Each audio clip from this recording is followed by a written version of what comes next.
Iniciamos aqui mais uma edição do Democracia pela TV Assembleia. Vamos, como sempre, tratar de um tema da atualidade, de interesse de todos. Falamos aqui, nos programas anteriores, sobre a situação econômica do Rio Grande do Sul, sobre perspectivas de safras, de produção. Hoje vamos falar especificamente sobre pessoas, comportamento, preocupações que vão da família, passando necessariamente pela escola e chegando ao mais amplo convívio social. Vamos falar sobre bullying, um tema recorrente nos últimos tempos, mas que é, em essência, relacionamento humano inadequado. E qual o relacionamento adequado para a formação das nossas crianças, para a cidadania no seu conjunto amanhã? Por isso, trazemos convidados especiais aos estúdios da TV Assembleia para que possam manter esta interlocução com os nossos telespectadores. Falar sobre a escola, o aluno, o professor, a indispensável orientação e coordenador destes estabelecimentos de ensino. E, principalmente, como deve ser corrigido este desvio comportamental que é tão constante e lamentável. Por isso, trazemos ao Democracia de hoje, mais uma vez, depois de um bom tempo, para a satisfação especialmente do telespectador e por extensão de todos nós aqui da casa, o Dr. Ricardo Nogueira, entre muitos títulos, com este que o move, que é psiquiatra. A professora Luciane Manfro, gerente do programa CIPAV, da Secretaria de Educação do Estado do Rio Grande do Sul, e a professora Cláudia Campos, que é diretora da Escola Matias de Albuquerque, de ensino fundamental. Para a primeira manifestação sobre a pauta de hoje do nosso Democracia, nós convidamos o Dr. Ricardo Nogueira. Grande satisfação estar aqui de volta, né? Desde o ano passado que eu não venho, né? Então, mais um ano, né? E essa questão do bullying, o que a gente tem que pensar é que a formação das crianças, ela vai desde o início da sua vida até os 3 anos. Então, de 0 a 3 é o período que a criança forma os seus juízos.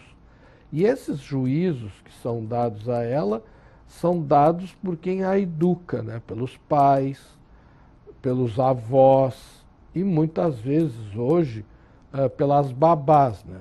Porque quando nós estávamos no pleno emprego, o que ocorria? Essas crianças, elas ficavam em creches, berçários, e tem um fenômeno interessante em São Paulo, que não haviam mais brasileiras no mercado para serem babás. Então vinham pessoas principalmente da Bolívia. Então a maioria das babás em São Paulo eram bolivianas. E aí o que aconteceu? Os pais chegavam à noite em casa e as crianças estavam falando espanhol e professando questões culturais e religiosas das regiões de origem dessas pessoas. Quer dizer, então elas adquiriam a cultura da babá, né? Aí as mães começaram a ficar apavoradas, assim, mas peraí, eu nunca ouvi falar dessa Nossa Senhora de Guadalupe, né? Nós somos aqui da Nossa Senhora Aparecida, por exemplo, né? Que são os nossos santos aqui. Então, vê bem a responsabilidade e as consequências que a gente tem na educação infantil. Porque as crianças, elas são cópias dos adultos, né? Então, a gente adquire princípios. Eu não posso fazer isso porque se eu fizesse isso, a minha avó me matava, né? Então, a gente aprendeu, né, principalmente com os avós, né? Isso é proibido, isso é pecado, isso é errado, isso não pode fazer. E o tipo de educação, né? Bom dia, boa tarde, obrigado, me dê licença, né? Então isso vai da formação cultural e de berço, né? E aí que vem a questão do próprio berçário, né? Tem um filmete, não sei se vocês já viram, se não viram, devem ver, sobre os berçários e as creches na Romênia, na época do comunismo. Então, todo mundo trabalhava e deixava as crianças nos berçários lá na Romênia, Essas crianças eram alimentadas e aquecidas, mas elas tinham um alto número de mortalidade e de doenças e de infecções, elas baixavam a resistência. Aí o pessoal foi estudar, mas todas elas estão sendo alimentadas, todas elas têm coberta. Por que que essas crianças estão morrendo e adquirindo essa baixa imunidade? Então eles foram ver que o tratamento que essas crianças recebiam não era um tratamento afetivo, as crianças eram maltratadas, não recebiam colo, não recebiam carinho, né? Então uma criança que é tratada de uma forma carinhosa, que é tocada, que é massageada, não é? Ela vai ter uma personalidade totalmente diferente de uma criança que foi criada num ambiente vulnerável.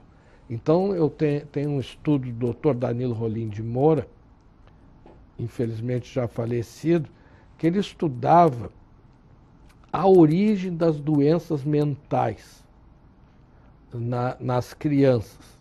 Então, que o ambiente é que gera essa situação. Então, por exemplo, crianças com distúrbios de conduta, né? Porque as crianças elas são muito violentas, né? A gente tem uma ideia que criança é anjinho, é inocente. Não é, não. As crianças são, tem até um outro filme também que mostra a violência infantil, um filme francês que dá até medo.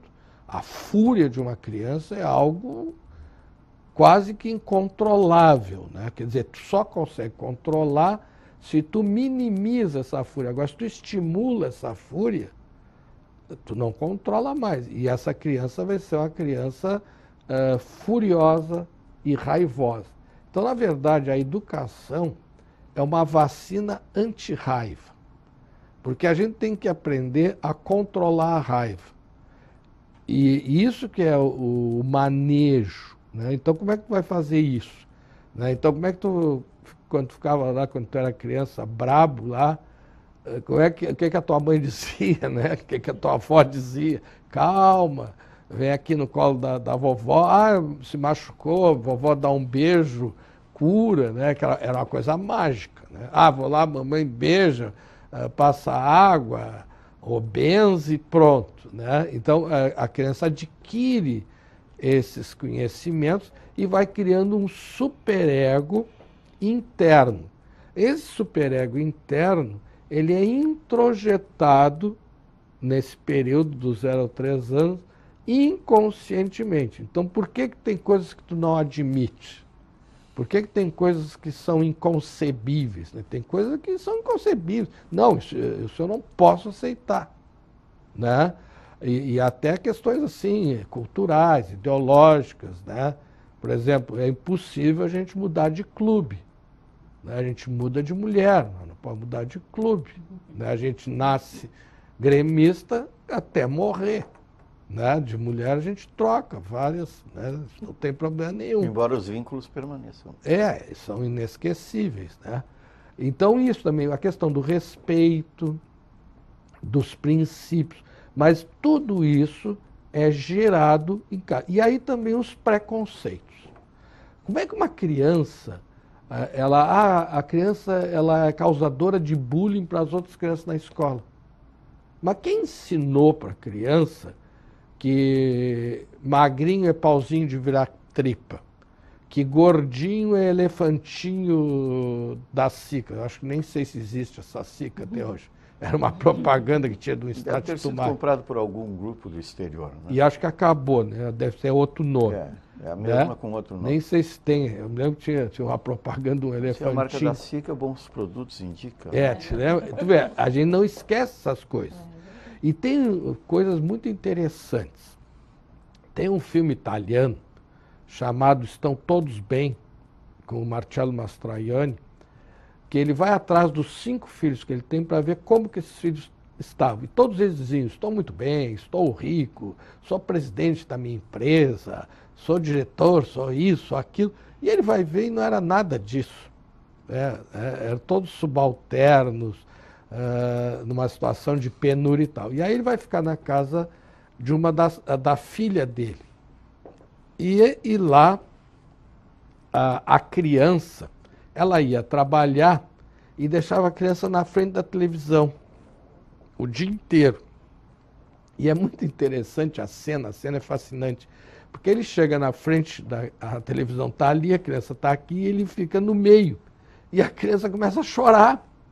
E ele quer fazer murisqueta para a criança, para chamar a atenção dela, né?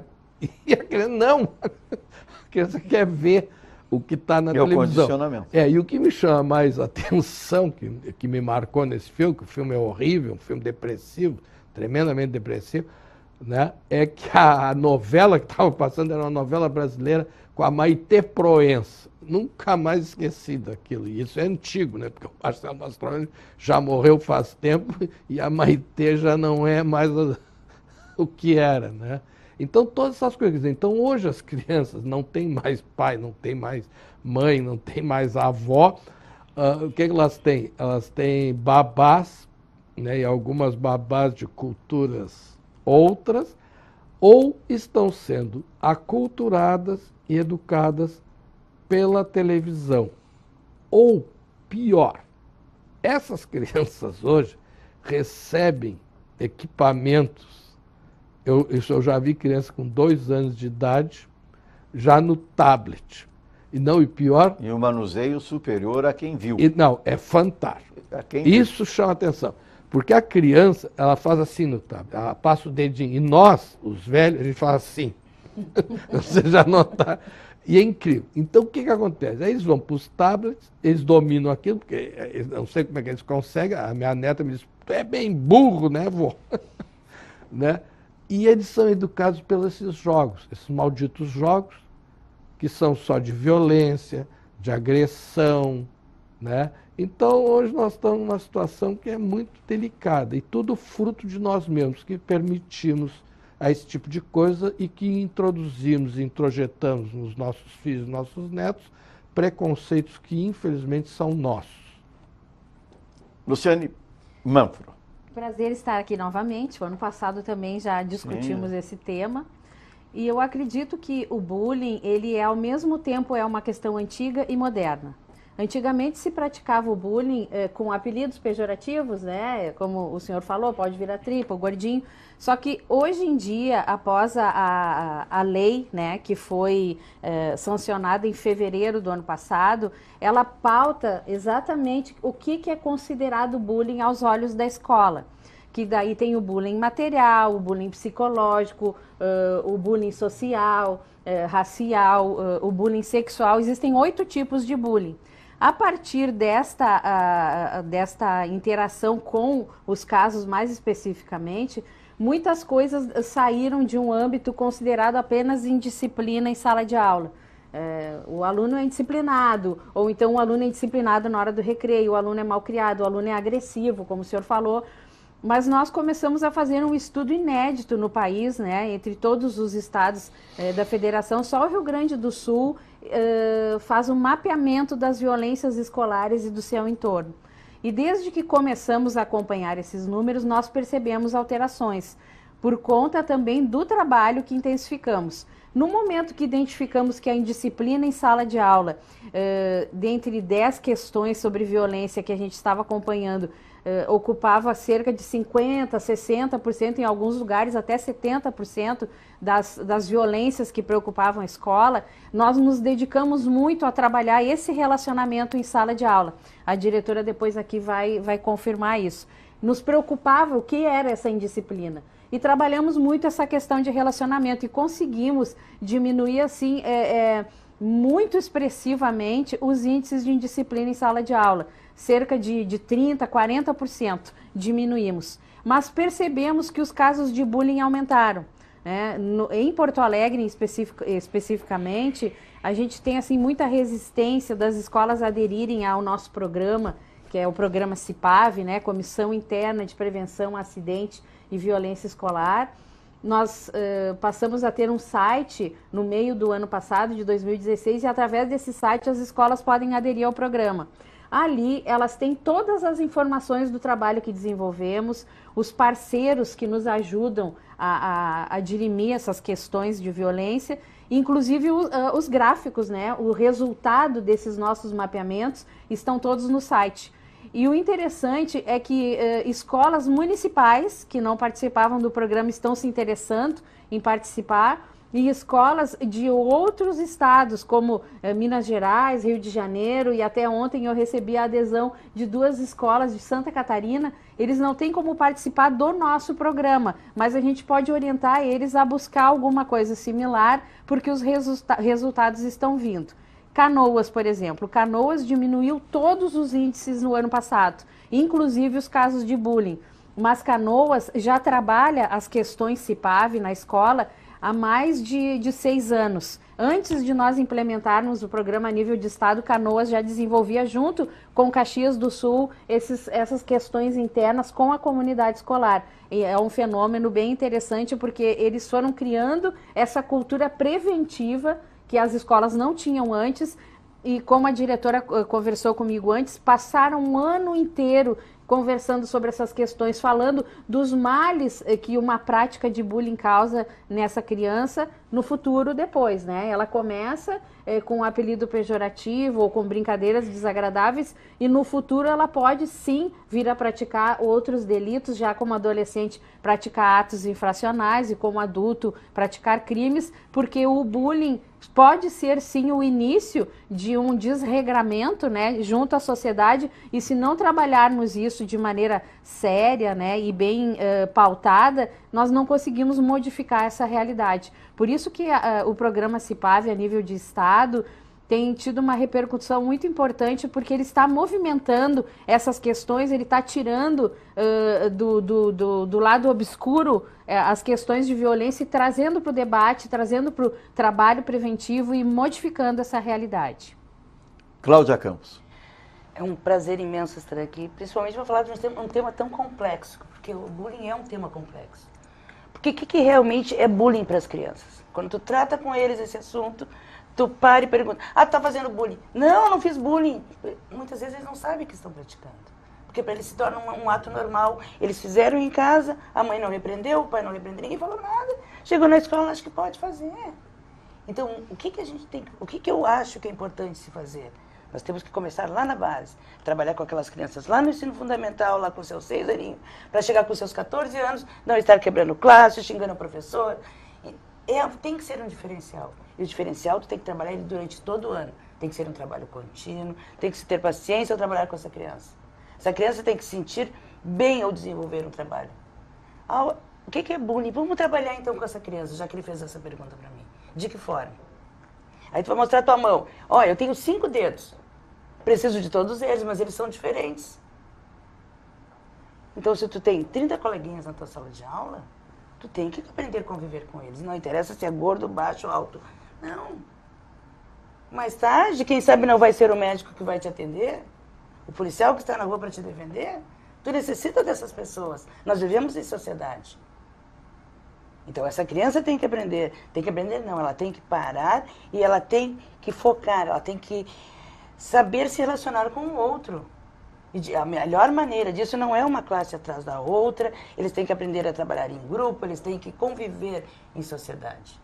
E isso eles não trazem de casa, porque que nem o senhor acabou de dizer, eles ganharam um tablet, então a mãe sentou com o celular, o pai sentou com o tablet e o outro na frente da televisão. Eles não têm uma conversa. Onde é que eles vão conversar? Onde é que é o seu momento, que nós podemos dizer, de se socializar? É na escola?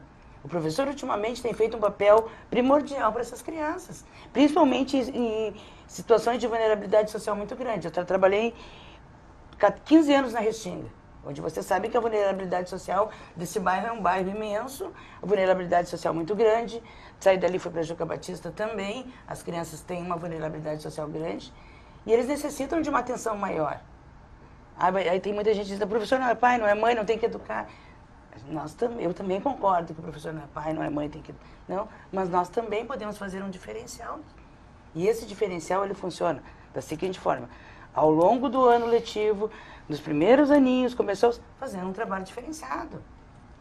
Vamos fazer uma horta. Lá na minha escola tem uma horta. Então, vamos trabalhar na horta. O coleguinha vai ajudar, não interessa de que forma. Mas, me ajuda aqui com a pazinha. Aí vem o outro ajudando. Vamos trocar agora o coleguinha. Agora o outro coleguinha vai te ajudar. Ah, se ele não ajudar, tu não tem como trabalhar. Então, eles têm que aprender a fazer isso. Jogos, atividades em grupo, é importante demais. E a escola, ela se tornou um referencial, porque muitas vezes as crianças levantam 7 horas da manhã, vão para a escola, ficam 4 horas na escola, tem o programa Mais Educação, ficam mais 4 horas na escola, eles permanecem 8 horas ali. Chegam em casa, muitos deles, os pais, nem chegaram em casa ainda, nem se colocou. Tem lá a babá esperando para dar o banho, para colocar eles na cama. O pai chegou, não viu a criança, mas talvez vai ver lá durante o final de semana. Mas durante o final de semana a mãe tem que arrumar a casa e o pai que estuda tem que fazer suas atividades. E onde é que eles tiveram essa atenção maior? Onde é que está o referencial dessas crianças? Na escola. Então, muitas vezes as pessoas dizem, porque a criança não aprendeu, ninguém ensinou, mas não é o ensinar. Porque a gente não ensina, a gente tem que fazer a criança refletir. Ver a importância dele na sociedade, o quanto ele vai fazer a diferença daqui mais um tempo.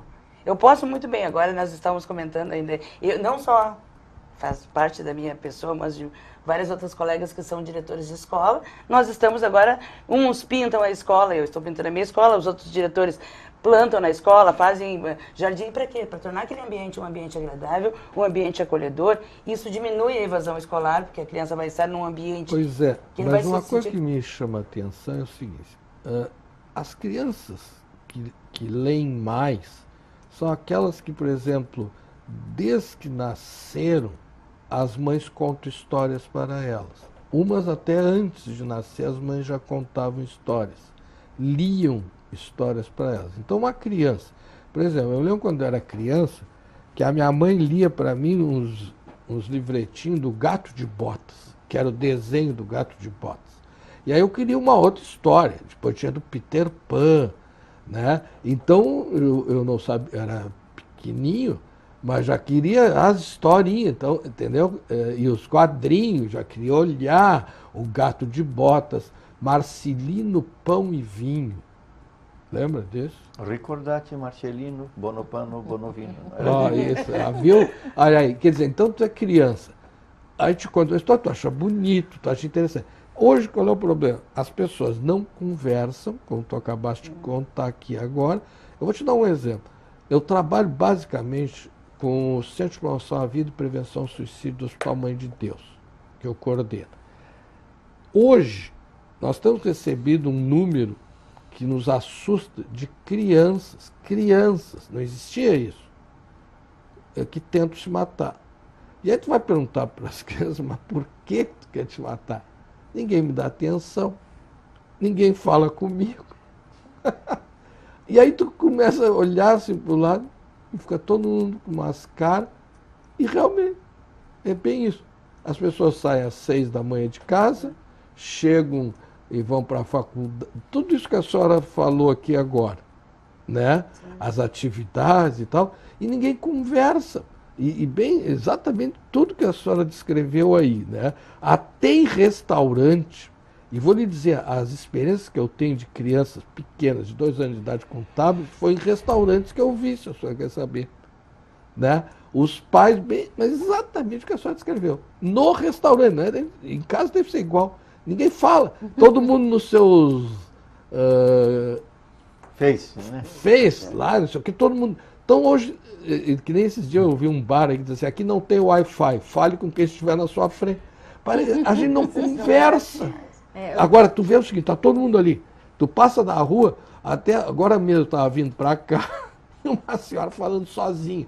Eu digo, essa mulher tá louca, tá alucinando. Não, ela não estava falando sozinha, ela estava falando com o fone aquele do celular, né? Eu digo, ué, que coisa estranha. E tu vê isso toda hora, em todo lugar, tia.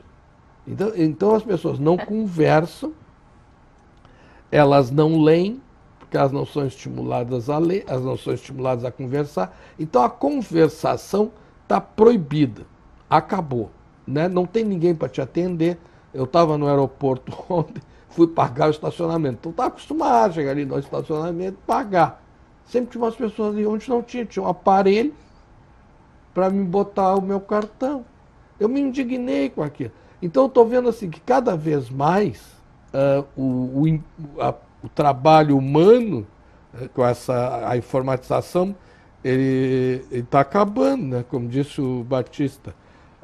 Querem acabar com os cobradores de ônibus, E vão acabar, porque não tem como, isso vai acabar mesmo.